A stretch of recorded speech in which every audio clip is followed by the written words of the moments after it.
पाथर्डी शहराची स्मार्ट सिटीकडे वाटचाल करायची आहे। यासाठी मूलभूत योजना शहरामध्ये राबवाव्या लागणार आहेत आणि यासाठी आम्ही मोठे प्रयत्न करत आहोत। शेकडो कोटींचा निधी मिळवत आहोत। मात्र विरोधकांना भूमिपूजनाच्या निमंत्रणावरून राजकारण करायचंय। त्यांना टीका करण्याशिवाय दुसरा पर्याय नाही, असा पलटवार आमदार मोनिका राजळे यांनी केलाय।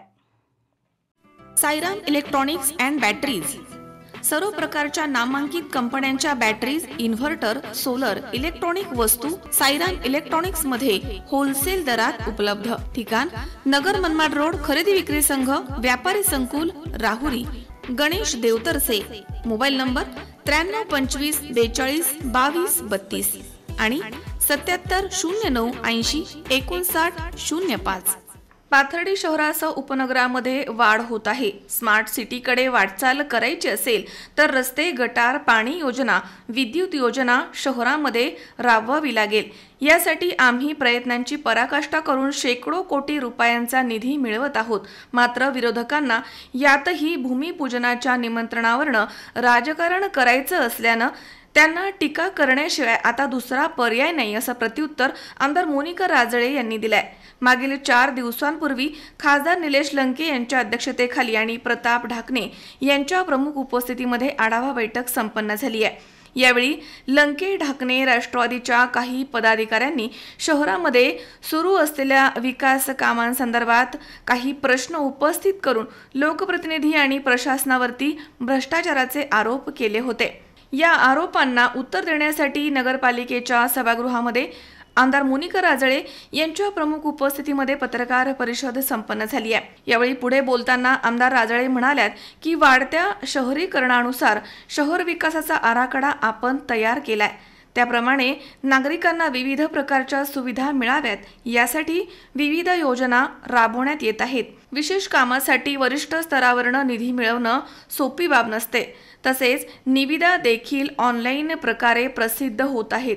यामुळे यात देखील कोणाचीही शिफारस केली जात नाही। विरोधकांना आरोप करण्याशिवाय आता कुठलंही काम राहिलं नाहीये। तरी विरोधक करत असलेल्या दिशाभूलला जनतेनं बळी पडू नये आणि शहर परिसरामध्ये होत असलेल्या विविध विकास कामांना सहकार्य करण्याचं आवाहन आमदार राजळे यांनी केलंय। यावेळी मुख्याधिकारी लांडगे यांनी बंदिस्त गटार योजना संदर्भात सविस्तरपणे माहिती सांगून इतरांच्या मनामधील शंका दूर केल्या आहेत।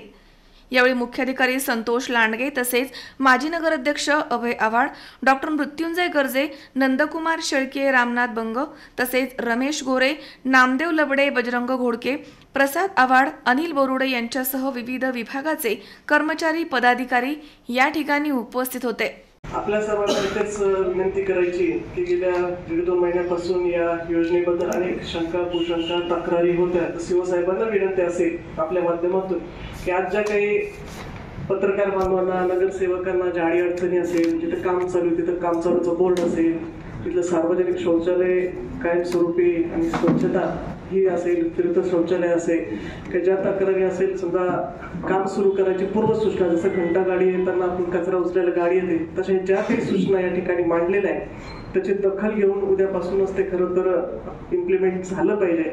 आणि माझी आपल्या सर्वांना विनंती आहे की खरं तर प्रेस घ्यायला निश्चित उशीर झालेला आहे। का नाही झाला तर थोडंसं निवडणुका होत्या, नंतर अधिवेशन, त्याच्यामुळे थोडासा घ्यायला उशीर झाला। परंतु जे काही चर्चा, तक्रारी आमच्यापर्यंत येत होतं आणि तेव्हा मला असं वाटलं की आमच्या सर्वच पदाधिकाऱ्यांना वाटलं की याची विस्तृत माहिती तुमच्या माध्यमातून या शहरातील सर्व लोकांना गेला पाहिजे। चुकीचं त्यांच्या मनामध्ये काही वाटलं नाही पाहिजे म्हणून करून हे घेतलंय। रस्ते सुद्धा त्यामध्ये सांगितलं की रस्ते जरी आज खोदले तरी ते चांगले परत एकदा सिमेंट कॉन्क्रीटचे रस्ते होतील, ती जबाबदारी त्या एजन्सीची आहे।